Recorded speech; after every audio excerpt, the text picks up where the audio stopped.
drummers against implied timekeeping, Richard D. Albus. I want to call this a reactionary video because I'm on the internet all the time looking at drummers and drum teachers and just learning as much as I can. A couple of people that come to mind that I think you should know about would be, of course, Adam Neely or Bruce Composer, Jacob Collier, of course, Sam Aleyev. They have all been very special to me and kind of turning me on to new ideas. But in particular, I want to give a special congratulations and hats off to Rick Beato, who just celebrated his 1 millionth subscriber. That guy has taught so many people, including myself, about understanding the circle of fifths better and just various other things that I just love him. Except on this one video he did, how to get a great bass drum sound. He presented 3 bass drums, 26, 24, and 22. Or wait a minute, I think it was 24, 22, and 20. And they were all 14-inch deep bass drums. I think it was a Rogers, a Levy, and a Ludwig.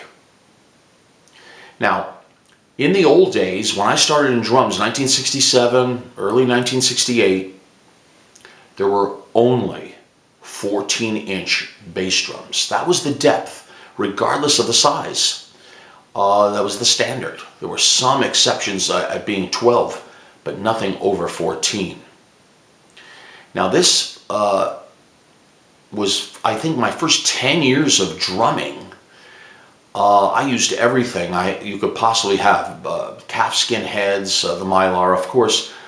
And I always felt from 1968 to 1978, that first 10 years of drumming, and I was constantly playing, the drum was always less than of what it could be if it was wider or deeper, in other words, deeper. And they just didn't make them. It wasn't until 1978 Ludwig with a 6-ply shell made the first, that I can remember, 16-inch bass drum depth, either in 20, 22, or 24. Now, not 26, not yet. And this was a revolution because finally, the bass drum had a shell that can deliver, in my view, a real punchy sound. Now, Rick has used this word punchy. Many engineers use this word punchy. And it's not a very good word because it emphasizes the idea of a punch in the chest, maybe, right? And a 14 was okay, but I never found it to be punchy. I always thought they were papery. The punch came in when it was 16 inches deep, or 18 inches deep, which is optimum in my view. Now, I did a video, about 5 years ago, bass drum comparable study, which I kind of emphasized this idea based on my bass drums. I have a 24, 20 deep, and a 20, 16 inches deep, no mounts. You get real punch with shell, not head, as a general rule of thumb. And regardless of what composite material you're using.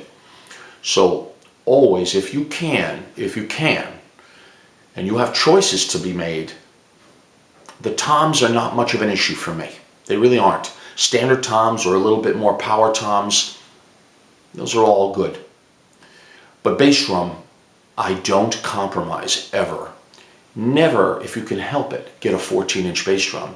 If you think it's punchy at 14, trust me, if you get a 16 or an 18, it's punchier.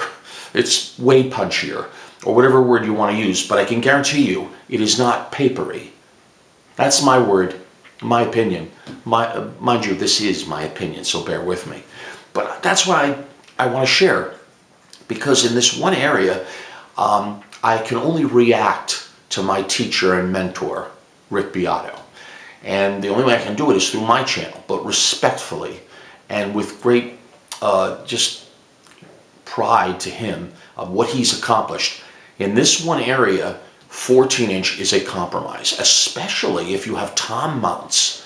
When you have a tom mount on a 14-inch drum and you're not even using it, trust me, it's not going to be punchy compared to a 16 by 20 or 16 by 22 or 18 by 22 or 18 by 24 or 16 by 26.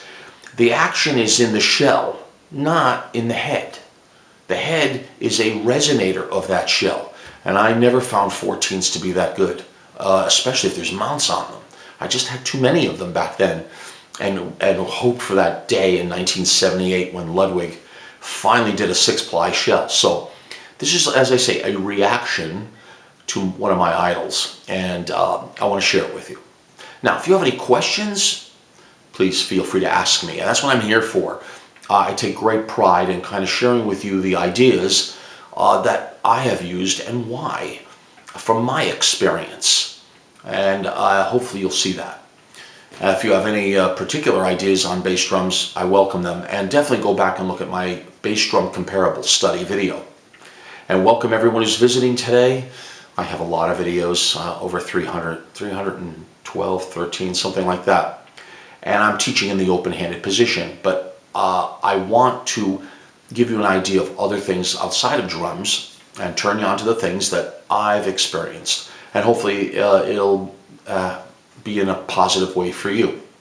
If you haven't, please subscribe. Your subscription is the support to what I do. And I'm in my kitchen today, and it's summery, and kind of taking time off. But this particular video was a reaction. I'll leave my PayPal account in the box below. Anything you can do to support with what I do, with what I'm doing, I thank you always. In September, I start up again at the school I teach, and I'm experimenting with 2 things, but they're too difficult to play at this point. So once I get them, of course, I'll post it. So my best to all of you looking in. And let me know, take a look at Rick Beato's video, and then here's my reaction to it. My best to all of you for looking in. Take care.